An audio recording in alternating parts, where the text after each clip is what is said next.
Hello, I'm BrigantiaBlackbird of Blackbird's Brew. Happy Tuesday and welcome to Pagan Problems. And have I got a doozy for you today? As you notice, the title is When Your Opinion is Solicited, but Still Unwanted. Oh, I've got a story to tell you, and please stay through to the end because I do have a major announcement at the end of this video. So, tell me if you can relate to this. Someone knows you're a pagan. They ask if you're willing to discuss your beliefs. You think they're acting in good faith, and you agree to a discussion. Then it all goes south. And the exchange ends with unkind remarks as regards your character and a gleeful wish for you to burn in a fiery hell for all of eternity.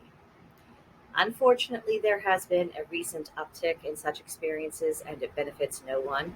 It results in a dynamic in which one person just wants to use the other as a scratching post, and the designated scratching post might be caught off guard by this and faced with the choices of fighting an endless, fruitless battle and risk looking like a lunatic just for fighting their corner, or to walk away and allow an abusive person to feel an unjustified sense of victory.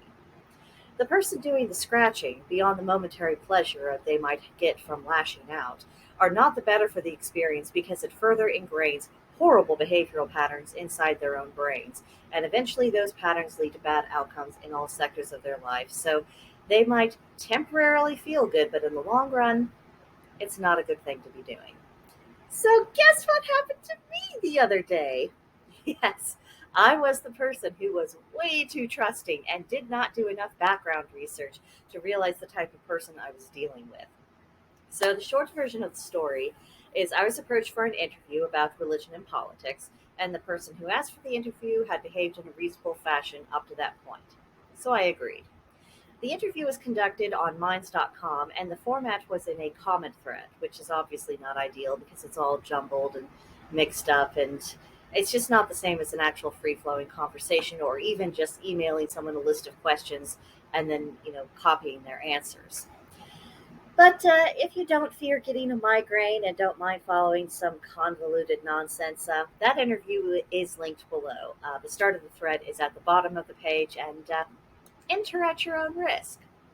But nevertheless, I saw an opportunity for outreach, and I had hopes of demonstrating areas of common political ground to also provide a general explanation for my religious convictions and show that pagans are just normal people who have the same concerns that everyone else shares about what's going on in society and where we are trending.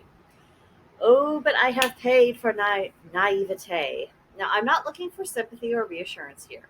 I made a mistake, and it's important to own those and to learn from them. What was supposed to be an interview turned into a series of accusations about alleged activity apparently conducted through pagans, and it stemmed from sources which, I'll be kind, which were of dubious credibility. My remarks on each topic were completely dismissed because it did not fit into the worldview of the interviewer, and many of the questions were phrased in blatantly provocative terms, and the reactions to the responses I gave became increasingly insulting. It wasn't just insults to my religion, which, once I saw the questions, I knew it was only a matter of time before that happened. But it was also insults to my intellectual capacities as a woman, and then it was all rounded out with a declaration about how I was surely damned to hell. All very tedious. But it was an instructive exchange nonetheless.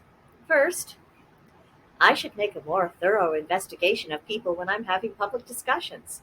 Second, fanatics will not hold themselves to any standard of good manners, even if it's in their interest to do so, because if they are beyond reason and they make excuses of why it doesn't matter if their audience concludes that they're off their rocker and not a credible source, they'll just say, I am serving my God or my goals and I don't care what other people think and yada, yada, yada. You're not going to get anywhere with that.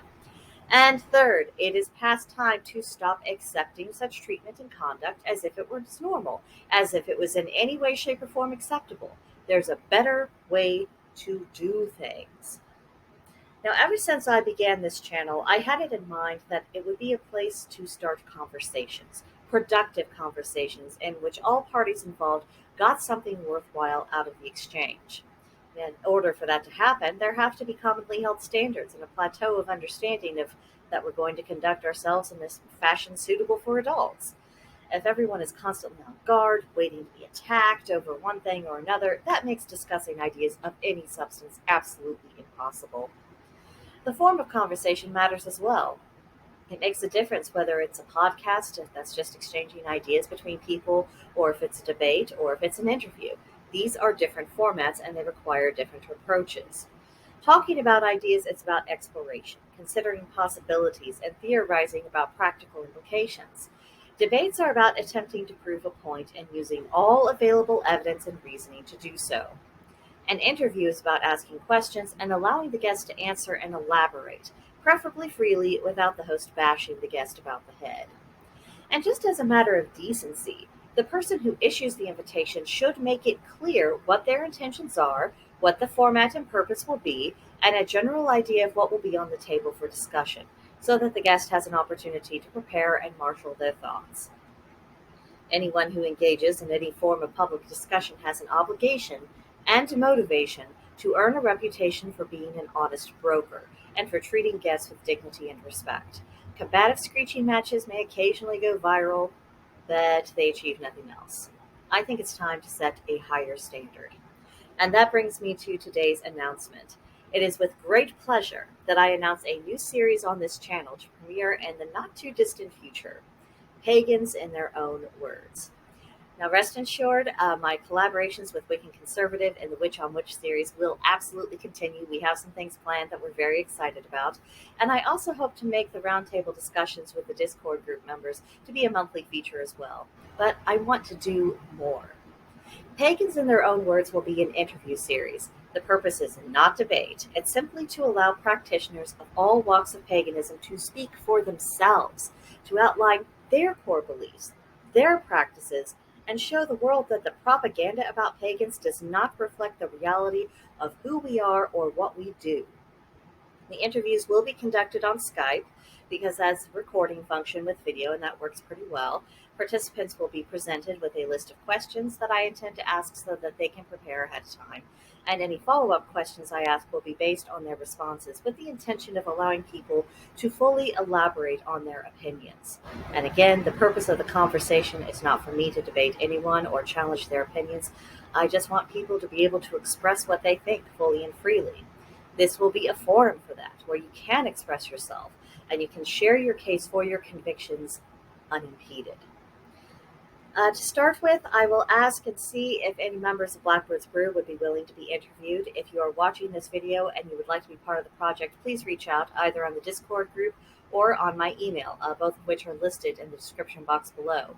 And in time, I will also be reaching out to other pagan content creators on YouTube, Rumble, and Bitchute in an attempt to get as broad a representation of the different pagan schools of thought, walks of life, and personalities as what is possible for me to do. Let's not allow our detractors to control the conversation or put us on the defensive. Paganism has good, practical ideas that enhance life. Countless people have improved themselves and created new possibilities in their lives as a result of pagan religion and philosophy. Its wisdom is timeless, and let's prove that together. So if you're game, please contact me. All the places you can reach me are in the description box below. I hope to hear from you soon so we can start working on details, scheduling interviews, and then recording them in turn. And then I hope to have a pretty good playlist going. I mean, just imagine if someone is trying to find out what pagans think, and then they encounter a playlist on YouTube. And it's not just what one pagan thinks. It's what a large number of pagans think. People who have different perspectives, different walks of life, different paths and spiritual convictions, all being able to explain themselves in their own words, and for that person to just consume and say, wow, there's a lot more to this than what I ever imagined. I think this could be a great boon. I think it would be a way for us to put our best foot forwards, and I hope you'll come along for the ride with me on that. But that'll do it in this one, and I'll see you in the next video. Bye.